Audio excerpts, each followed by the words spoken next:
Students, कैसे हैं आप सब। तो आज हम पढ़ने वाले हैं ब्लड ग्रुप के विषय में। काफी इम्पोर्टेंट टॉपिक है और आपकी 12th का जो सिलेबस दिया है बायो का, उसमें भी ब्लड ग्रुप को दिया गया है। ठीक है, वहां पर भी आपको ब्लड ग्रुप टॉपिक मिलेगा जो कि इम्पोर्टेंट भी है बोर्ड एग्जाम के लिए। ठीक है, और अगर हम बात करें क्लास 10th की, तो वहां पर भी ब्लड के विषय में बताया गया है और ब्लड ग्रुप और ब्लड के विषय में भी बताया गया है। तो आज हम जानने वाले ब्लड ग्रुप के विषय में, तो very most important topic for students. ठीक है, तो यहाँ पर अगर हम बात करें कि हम टॉपिक कौन कौन से समझेंगे, तो पहला तो है parent to children blood group. अगर यहाँ पे हम बात करें, आपको समझ में इतना ज्यादा नहीं आया होगा कि ये क्या है parent to children blood group. यहाँ पर हम देखने वाले हैं कि अगर जो पेरेंट्स का ब्लड ग्रुप होगा, उससे ऑफस्प्रिंग में जो ब्लड ग्रुप आने की जो संभावना रहेगी वो कौन से ब्लड ग्रुप की रहेगी। ठीक है, तो एक तो हम ये देखेंगे और दूसरा बात करेंगे हम एबीओ सिस्टम की, आरएस सिस्टम की। तो पहले तो हम जान ले कि ब्लड ग्रुप क्या है और ब्लड ग्रुप डिस्कवर किसने किया था। तो ABO blood group was firstly discovered by Karl Landsteiner, है ना, कार्ल एंड स्टीनर। इसके लिए इन्हें नोबेल प्राइज भी मिला था। ठीक है, अगर हम बात करें कि जो ब्लड ग्रुप होता है तो हम कैसे पता लगाते हैं कि हमारा ब्लड ग्रुप कौन सा है, तो वो हम पता लगाते हैं एंटीजन से। ठीक है, हमारे जो आरबीसीज होती हैं उसकी सरफेस पे क्या होता है, एंटीजन होता है, एंड प्लाज्मा में होता है एंटीबॉडी। प्लाज्मा में क्या होता है, एंटीबॉडी, एंड आरबीसी में होता है एंटीजन। तो अगर सपोज दैट आपके ब्लड में आरबीसी यानी कि आरबीसी में एंटीजन ए है तो आपका ब्लड ग्रुप ए है। अगर आपके ब्लड में एंटीजन बी है तो आपका ब्लड ग्रुप बी है।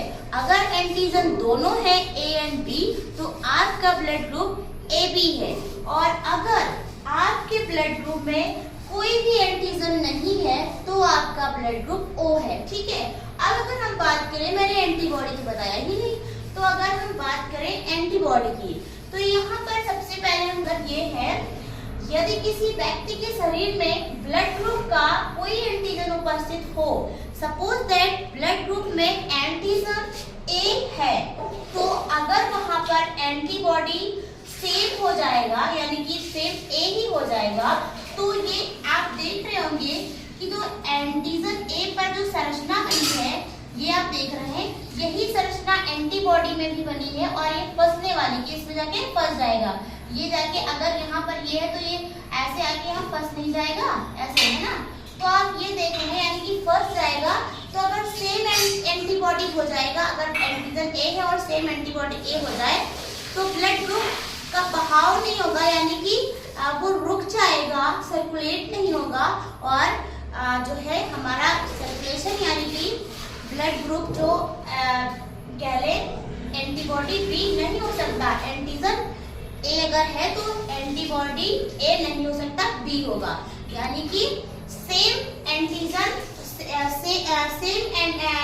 एंड सेम एंटीबॉडी नहीं हो सकते। ठीक है, किस वजह से, तो आपने देखा अगर एंटीजन ए है तो आपका यहाँ पर देखिए ये जो एंटीबॉडी है वो बी है, तो इसमें ये फंसने वाला नहीं है ना, तो ये ए एंटीजन होने पे बी एंटीबॉडी, तो ये हमारा ब्लड ग्रुप ए है। और बी जो ब्लड ग्रुप बी है वो हमारा यहाँ पर आरबीसी में क्या था, जो आरबीसी पे एंटीजन था वो बी था, तो यहाँ पर एंटीबॉडी जो है वो है ए, क्योंकि ये आप देख रहे हैं कि जो ये संरचना बनी है इसमें ऐसे में यहाँ पर फंसने वाला नहीं है, तो ये एंटीबॉडी क्या हो गया, अपोजिट है, मतलब कि एंटीबॉडी इसका जो आप देख रहे हैं एंटीजन से दूसरा है, तो यहाँ पर सेम नहीं है, तो यहाँ पर ये क्या हुआ, ब्लड ग्रुप बी में एंटीजन बी पाया जाएगा एंड एंटीबॉडी ए पाया जाएगा, ये हमारा ब्लड ग्रुप बी है। ठीक है, अब अगर हम बात करें ब्लड ग्रुप ए बी की, तो यहाँ पर ब्लड ग्रुप ए बी में एंटीजन दोनों ही प्रेजेंट होते हैं, ए एंड बी दोनों ही एंटीजन प्रेजेंट होते हैं एंड एंटीबॉडी कोई नहीं होता है। तभी कहा जाता है ए बी ब्लड ग्रुप जो के लोग होते हैं, ए बी ब्लड ग्रुप वाले, वे ज्यादा बीमार पड़ते हैं क्योंकि उनके पास कोई भी एंटीबॉडी नहीं है, ठीक है। और अगर हम बात करें ब्लड ग्रुप ओ की, ये है ब्लड ग्रुप ओ, यहाँ पर कोई एंटीजन नहीं होता। क्या नहीं होता? यहाँ पर कोई एंटीजन नहीं होता और एंटीबॉडी दोनों के दोनों प्रेजेंट होते हैं, इसीलिए इसको ओ से ओ दिया गया है नाम, ठीक है। यहाँ पर एंटीबॉडी दोनों प्रेजेंट होते हैं, ए एंड बी, इसीलिए ये भी कहा जाता है कि ब्लड ग्रुप ओ वाले लोग कम बीमार पड़ते हैं, ठीक है। तो ये बात आपको समझ में आई होगी, blood group A, blood group B, blood group A B and blood group O, ठीक है। कोई भी एंटीबॉडी नहीं है, ठीक है, तो ये क्या करेगा, सबसे ही ले सकता है, ठीक है। तो इतनी बात आपको समझ में आई होगी, इसीलिए सर्वदाता ओ को कहते हैं, सर्वग्राही ए बी को कहते हैं, ये बात आपकी समझ में आई होगी। आई होप आपको ये सारी चीजें समझ में आ गई होंगी। तो चलिए अब यहाँ पर हम देख लेते हैं, अगर पेरेंट का ब्लड ग्रुप ए है तो उसके जो चिल्ड्रंस होंगे उसमें ब्लड ग्रुप कौन सा जाएगा, या ब्लड ग्रुप ए बी है या फिर बी है तो चिल्ड्रंस में कौन सा ब्लड ग्रुप होने की संभावना होगी। तो आने वाले हैं, अगर पेरेंट्स में ब्लड ग्रुप कोई भी ब्लड ग्रुप है और बच्चों में कैसा ब्लड ग्रुप जाएगा इसके विषय में, ठीक है। ये भी काफी इम्पोर्टेंट है, पता कर सकते हैं। अगर आपके पेरेंट्स का ब्लड ग्रुप आपको पता है तो वहाँ पर आप ऐसे जो है जिस तरीके से हम मेथड बताएंगे वैसे आप कर सकते हैं।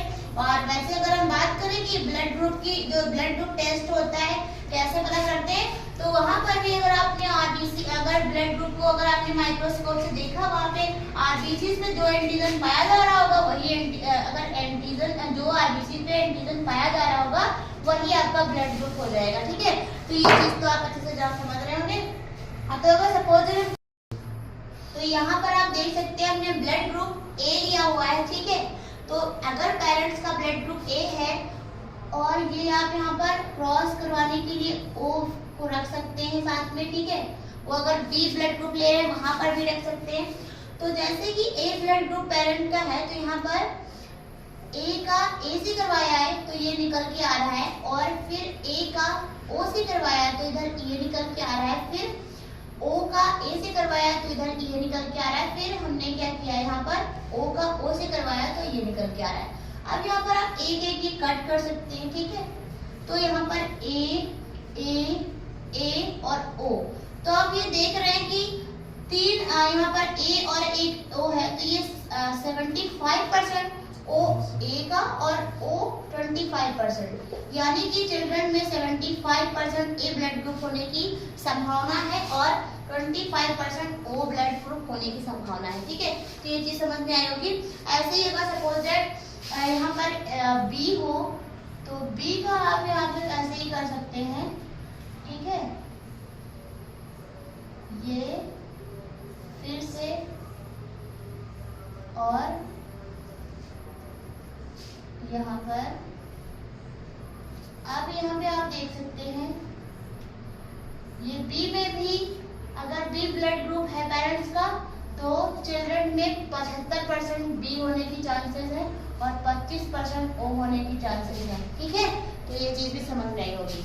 चलिए अब हम यहाँ पर देख लेते हैं, अगर हम बात करें पेरेंट्स का blood group A B and A O आप रख सकते हैं यहाँ पर।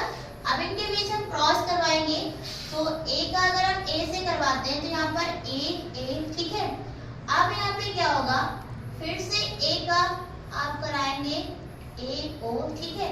अब अगर हम बात करें ए का तो ये ए बी, ठीक है, और फिर बी का ओ से तो बी ओ, ठीक है। अब यहाँ पर ये आप देख रहे हैं ए बी एंड बी, तो यहाँ पर क्या हुआ, 50% किस ब्लड ग्रुप की संभावना है, 50% ए की, ठीक है, और 25% ए बी और 25% बी की, ठीक है। ये आपको समझ में आएगा। आई होप ओ का ओ होने की कोई संभावना नहीं है, ठीक है।